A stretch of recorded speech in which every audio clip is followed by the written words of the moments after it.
শুভ সকালের অনেক অনেক শুভেচ্ছা ভালোবাসা জানিয়ে আজকে ব্লগটা শুরু করছি বন্ধুরা। আজ দিনের শুরুতেই 2 কাপ চা বানিয়ে নিলাম। এই চাটাই তো দিনের শুরুতে সব থেকে ভালো একটা পানীয়। এটা দিয়ে দিনটা শুরু হয় আমাদের।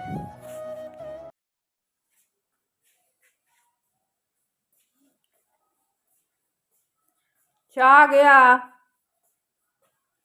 ওই দেখ আবার শুয়ে পড়লো। কি গো, দেখেছো? কেন ঘুম হচ্ছে তোমার? ঘুম নাকি হয়নি? একটুখানি আটা মাখছি, রুটি করছি, কয়েকটা রুটি করব, বেশি না 4-5টা হবে। রুটি করে আর করব, আমি খাবো আর ওর জন্য রেখে দেবো। ওখানে বেরিয়ে গেল, রবিবার তো আজকে সময় নেই, এখন 10টা বাজে, কালেকশানে চলে গেল। তা আমি রুটিটা করে নিই,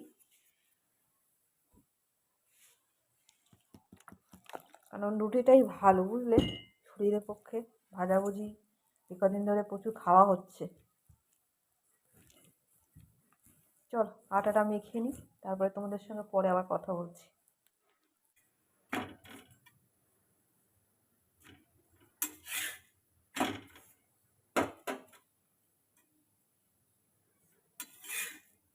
আজকে এই রুটিগুলো না বেশ ভালো হয়েছে। রুটিগুলো ওর মধ্যে একটু ময়দা দিয়েছি, ময়দা আটা দিতে ভালো হয়েছে, বেশ মনে হচ্ছে ভালো হবে। বেশি করিনি, 5খানা করেছি, 1 2 3 4 5, হ্যাঁ 5খানা গুনে গুনে করেছি। আমি 2খানা খাবো আর ওর জন্য 3টে। বেশি করলে নষ্ট হয়, আর গরম গরম খেতেই ভালো লাগে দেখবে। এই দেখো কত সবজি আগের দিন এনেছিল, এইগুলো সব ধুয়েছি, ধুয়ে জল ঝরাতে দিয়েছি, কিন্তু কালকে এগুলো রাখা হয়নি, এগুলো সব রাখতে হবে। তারপরে বাসনও আছে, সেইগুলোও মাজবো। আর এই দেখো লেবু আর কাঁচা লঙ্কা, এইগুলো ধোয়া হয়নি, এইগুলো ধুয়ে নেব। তো এক এক করে সব কাজগুলো সারতে হবে। দেখো কত সবজি, আর এই দেখো বাসনগুলো সব হচ্ছে মেজে রেখেছি, জল ঝরাতে দিয়েছি।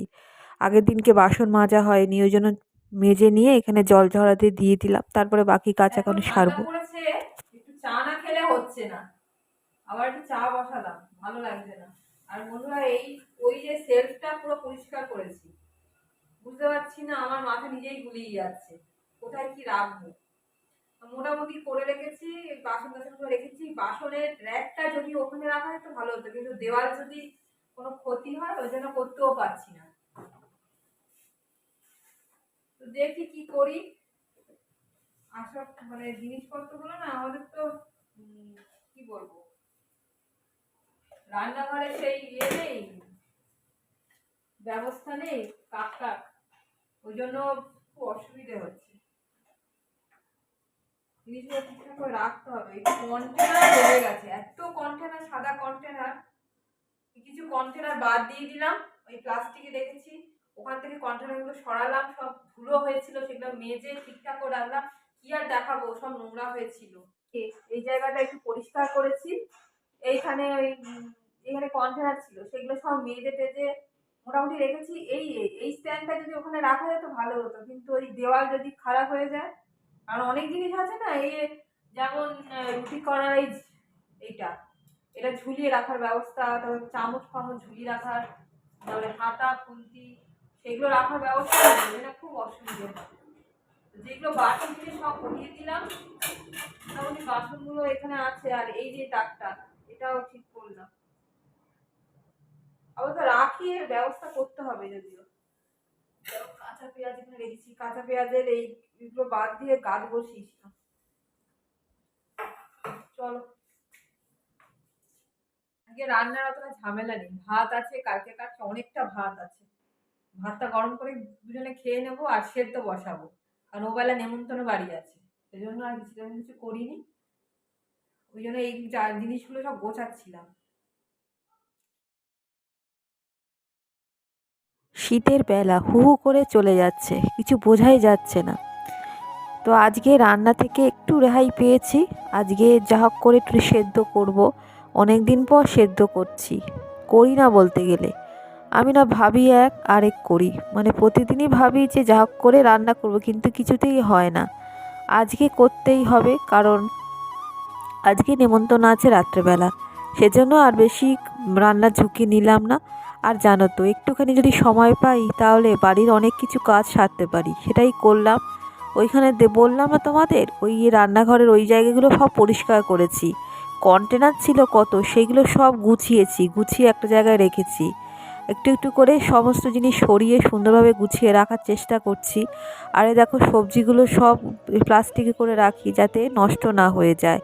সমস্ত সবজিগুলো আগে ধুয়ে নিয়ে ভালো করে প্লাস্টিকে করে ফ্রিজের মধ্যে রেখে দিচ্ছি যাতে ভালো থাকে। আর দেখো, আলু কাটছি, আলু, শিম, তারপরে আর কি দিয়েছিলাম যেন, বেগুন, বেগুন ভাজা, হ্যাঁ বেগুন একটুখানি দিয়েছিলাম। আর বরবটি, বরবটি না, এই বিনস, এগুলো সব সেদ্ধ বসিয়েছিলাম, শিম দিয়েছিলাম, আর ডিম সেদ্ধ দিয়েছিলাম।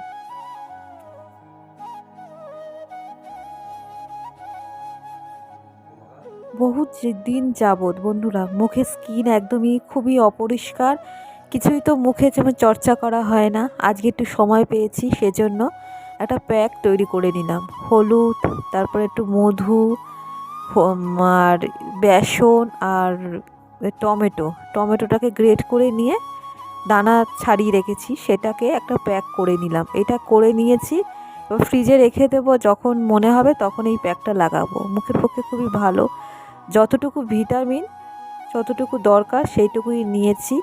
এ দেখো, আয়না দিয়ে ভালো করে মুখে ভালো করে ঘষে নিচ্ছি। এটা রাখতে হবে, বেসন দিয়েছি তো, একটু পরে মুখে পুরো টান হয়ে যাবে। গরমে দেখবে যতটা রূপচর্চা করা যায়, এইসব প্যাক লাগানো যায়, শীতে কিন্তু বেশ কষ্ট হয়, ওই ঠান্ডা লাগার ভয় আছে।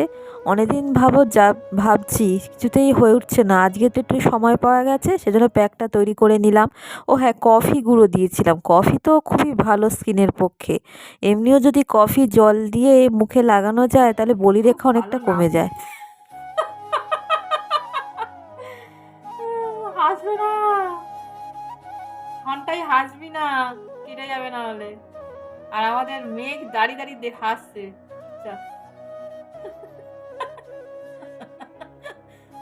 আমার বাবাও চুল কেটে দিতে জানিস ছোটবেলা, ওইটা হাসছে।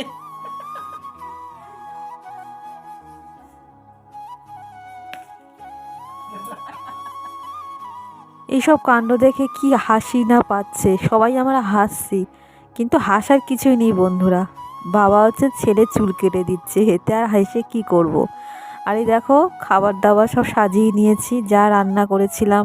আলু মাখা, শিম সেদ্ধ কতটা করেছি দেখেছো। আর ডিমটা তো পাতি নিয়েছি, যেটা আমার সবসময় ফেভারিট। আর কালকেকার ডাল আছে, লাউ ডাল।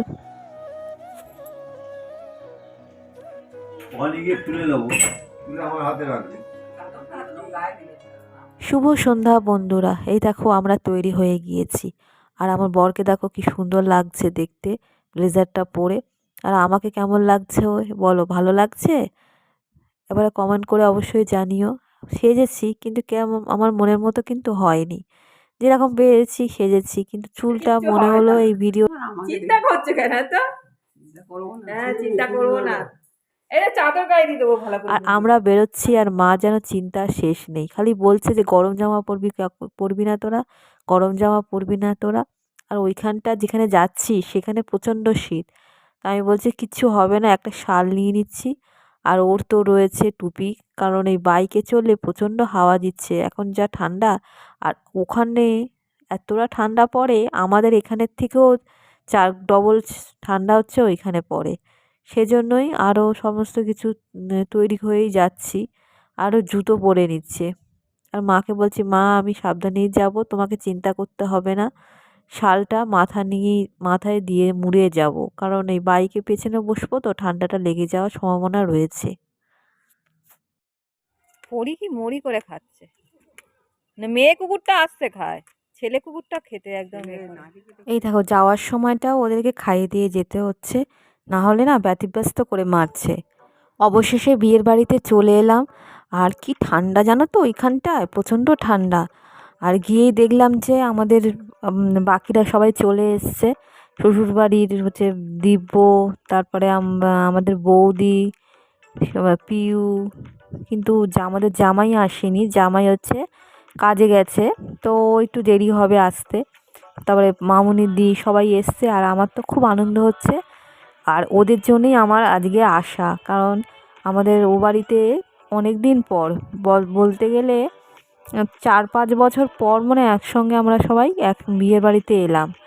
আর আমার এই বিয়ের বাড়িটা ওই 1 বছর পর আমরা এই বিয়ের বাড়িতে খেতে এসেছি।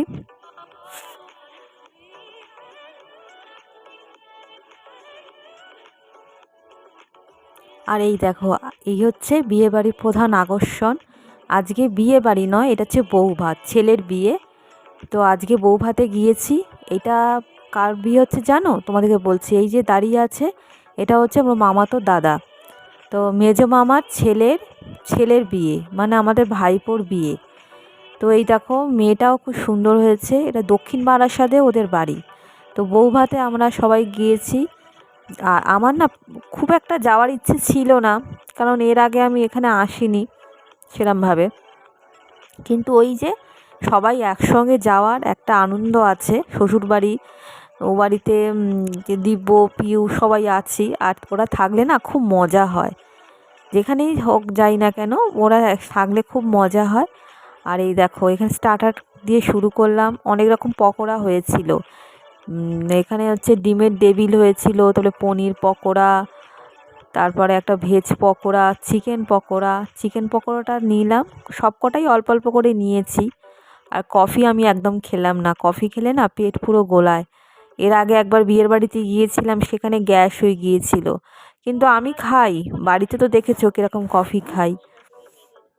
আর এই তো সবাই বেশ আনন্দ করছি। বৌদিকে খুব সুন্দর লাগছে, পিউকে খুব সুন্দর লাগছে, ওকে কত সুন্দর লাগছে দেখো, পুরো হিরোদের মতো লাগছে। স্যুট প্যান্ট পরে খুব ভাল লাগছে। আর মানে দিয়েছিল ফুচকা স্টল, হ্যাঁ ফুচকা স্টল দিয়েছিল, কিন্তু ফুচকা খাইনি। আর এই যে মামুনিদিকে নীল শাড়িটা পরে বেশ ভালো লাগছে। তো মামুনিদির বড়ও গিয়েছিল। সাউন্ড হচ্ছে না ওখানে, গান বাজছে, যেহেতু বউ ভাত তো সানাই হচ্ছে না, কিন্তু হিন্দি গান হচ্ছে, সেজন্য কপিরাইট আসবে বলে পুরোটাই ভয়েস দিতে হচ্ছে। এই দেখো, এইটা হচ্ছে বড়দি, মানে বড় ননদ আমার। এর আগে তোমরা দেখেছো যারা আমার ব্লগ দেখো। আর এই ববুন আর তুতুন, বড়দির ছেলে, বউ, নাতি নাতনি সবাই গিয়ে একটা চাঁদের হাট বসেছে। আর ওরা আমাকে এত ভালোবাসে, ওরা খালি ছবি তুলতে চাইছে, বলে ছোটো মামিমা এসো ছবি তুলি। কতভাবে যে ছবি তুললাম। এই যে বাচ্চা ছেলেটা, এটা হচ্ছে বড়দির নাতি, মানে বড় ছেলের ছেলে। এটা কি সুন্দর দেখতে লাগছে দেখো। ওরা থাকে হচ্ছে বারুইপুরে, তো বারুইপুরে অনেক ভেতরে। তো ওরা তাড়াতাড়ি খেতে বসে গেছিলো। এই দেখো বড়দির নাতনি। আর দিদি বলছে আমার ছবি তুলছো, আমি ফোগলা হয়ে গিয়েছি। আমি ফোগলা তাতে কি, ছবি তুলতে কারই না ভালো লাগে বলো। আর মেয়ে খুব সুন্দর নাচে। এর আগে অনেকবার ফেসবুকে দিয়েছে ওর ছবি। তো আমার তো খুবই ভালো লাগে, যেহেতু আমি নাচ খুব ভালোবাসি। এই দেখো, মামা মামি ছবি তুলবে বলে পাগল হয়ে গিয়েছে। আমাদের দুজন আবার ছবি তুললো। তারপরে আমরা বললাম যে চাই। আমি তো এখন চিনি না, আর আমি তো আশ্চর্য হয়ে গিয়েছি, এত কাছাকাছি হাজিচণ্ডীর যেখানে পুজো হয়, প্রসিদ্ধ হাজিচণ্ডীর মন্দিরে যাচ্ছি। আর আমার তো অনেক দিনের স্বাদ। তো এর আগে আমি অনেকবার ঠিক করেছি যে হাজিচণ্ডী পুজো দিতে যাব। তো কি সুন্দর মন্দিরটা করেছে, কি সুন্দর। বুঝতে পারিনি যে এটা হাজিচণ্ডীর পুজো। সেখানে গিয়ে শুনলাম যে এটা চণ্ডীতলা, সেই হাজিচণ্ডীর বিখ্যাত মন্দির।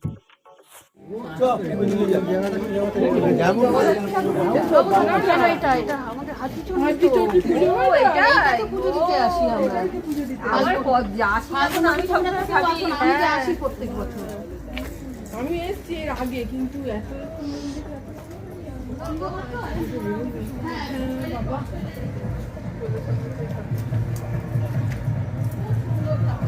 চাল তো দেখতে পেলাম না। টর্চ ফেললে দেখতে পাবে, টর্চের আলো মোবাইলের ফেলো এখান থেকে, এখান থেকে যাও, টর্চের আলো দেখো। কি সুন্দর এই শিব ঠাকুরটা তুলেছো? তোমার থেকে নিয়ে নেবো কাছে একদম, সাথে ফেললে গেটের কাছে, তাহলে দেখতে পাবে। মাকে দেখবো বলে অনেক আশা নিয়ে সামনের দিকে গেলাম, কিন্তু ওই অন্ধকার হয়ে আছে, একদমই কিছু বোঝা যাচ্ছে না। আমার এখানে আসার খুব ইচ্ছে ছিল, এটাই চণ্ডীতলা।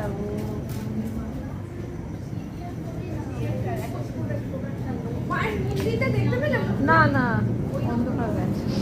আমার খুব ইচ্ছে জানিস তো, এখানে আমি তো আসা হয় না। আসাই তো হয় না। এই এলাম কত বছর, সেই ঠাম্মার সাথে আমি প্রত্যেক বছর আসি। আমি কোনোদিন আসিনি, আমি পুজো দিতে আসি, যে কোনো কাউকে একটা ধরি, ছোট কে অনেক হোক, দিন আর হয়েছে, ফাল্গুন মাসে তো মানে এখানে আমরা সব ফাল্গুন মাসের দশটা পক্ষে এবারে বললে তাহলে এবারে আসবো।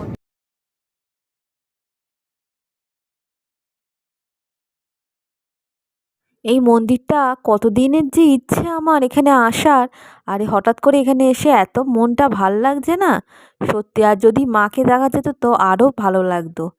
তারপরে আবার দেখো চলে এসেছি বিয়ে বাড়িতে। তো আমরা গল্প করছি তো গল্প করছি, তো এখনও আমাদের জামাই আসেনি, তা ভাবলাম যে একসঙ্গে খাবো। সে একসঙ্গে খেতে গিয়ে সত্যি এত লোক হয়েছে জানো না, আর সিট একদম সীমিত। তারপরে অনেক কষ্টে দুটো ব্যাচ ছেড়ে দিতে হয়েছে, দিয়ে তারপরে আমরা পাঠিয়ে দিয়েছিলাম দিব্য জামাই আমার বরকে পেছন দিক দিয়ে, যে চেয়ারটা ধরে অন্তত দাঁড়িয়ে থাকতে হবে। সে এক হাসির কাণ্ড।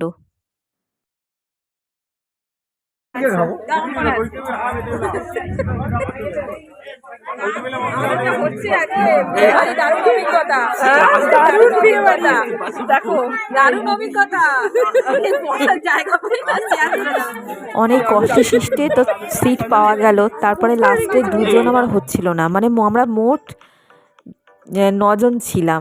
তো দুজনের মধ্যে আমার বর ছিল আর সৈকত ছিল, মানে আমাদের জামাই। তো ওরা ওই ম্যানেজ করে সৈকত ওদিকটা বসলো আর আমার বর হচ্ছে আমাদের টেবিলটায় বসলো, মানে 4 জন ছাড় মানে বসেছিলাম, ও হচ্ছে 5 জন। তো এমনভাবে বসলো, ও রোগা পাতলা তো ওই জন্যই হয়ে গেছে। তারপরে অনেক কষ্টে বসে সে কি হাসি আমাদের, বলছে ভাবছি খাওয়া নিয়ে এরকম যে যুদ্ধ হবে বুঝতেই পারিনি। তো আমরা যখন চেয়ার ধরে দাঁড়িয়েছিলাম, তার লাস্টে যারা খাচ্ছিল তারা অনেকে আবার না বিরক্ত হয়ে লাস্ট পাচ্ছে যে রসগোল্লা মানে মিষ্টিটা সেটাও খায়নি। মানে এইরকম, মানে সবাইকেই তো বাড়ি ফিরতে হবে। আমরা যখন খাওয়া স্টার্ট করি তখন হচ্ছে 12টা বাজে, বুঝতে পারছো। তারপরে যদি আমরা ওই যে সময়টা যদি না পেতাম তাহলে হয়তো আমাদের 2টোর সময় বসতে হতো।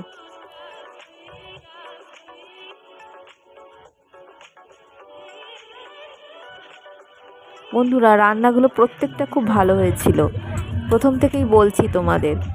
তো চানা ছিল যেমন মটর দিয়ে, তারপরে কচুরি, স্যালাড তো রয়েইছে, ডিমের ডেভিল, তো প্লেন রাইস ছিল, তারপর চিকেন, মাছগুলো খুব সুন্দর হয়েছিল। মাছ হচ্ছে একদম সর্ষে মতো গা মাখা মতো করেছিল। আর চিকেনই করেছিল, চিকেনের স্বাদও খুব দারুণ হয়েছিল। মানে বললাম না সব কটা রান্নাই দারুণ হয়েছিল, আর মিষ্টিও খুব সুন্দর করেছিল। রান্নাগুলো সবকটা ভালো হয়েছে। মাত্র এলাম বিয়ে বাড়ি থেকে, আর আজকে যা মজা হয়েছে বিয়ে বাড়িতে। কি হয়েছে বলো? খাওয়ার পেতে হয়েছে মিউজিক্যাল চেয়ারের মতো। হ্যাঁ, এখন এখন রীতিমতো বাজে 1:45। এর পরের ব্যাচটা হলে আমাদের মনে হয় 2:30-এর দিকে আসতে হতো। মানে এত মানে লোক সংখ্যা সেই অনুযায়ী জায়গা কম। 40 জনের সিট, তাই না? 40 জনের সিট, 300 লোক হয়েছে, 300-র উপরে লোক। উফ, কি কষ্টে যে আমরা খেতে বসেছি, কিন্তু তা হলেও বেশ মজা হয়েছে। আর খাবারগুলো খুব ভালো ছিল, মানে রান্না খুব ভালো হয়েছে। নিয়ে এলাম, এবার মেকআপ টেকআপগুলো ঠিকঠাক করি। ওরাও টোটো ধরে টোটো বুক করে বলে দিয়েছিল। টোটো এলো আর আমি বাইকে এলাম, আর প্রিয় বাইকে গেল। তো এই হলো, আর খুব মজা হয়েছে। অনেক বছর পর মনে হয় ফ্যামিলিদের সব একসঙ্গে আমরা সব বিয়ে বাড়িতে গেলাম, ওই জন্য বেশি মজা হয়েছে। তো চলো বন্ধুরা, ভিডিওটা রাখছি, আবার দেখা হবে নতুন একটা ব্লগ নিয়ে। শুভরাত্রি, টাটা।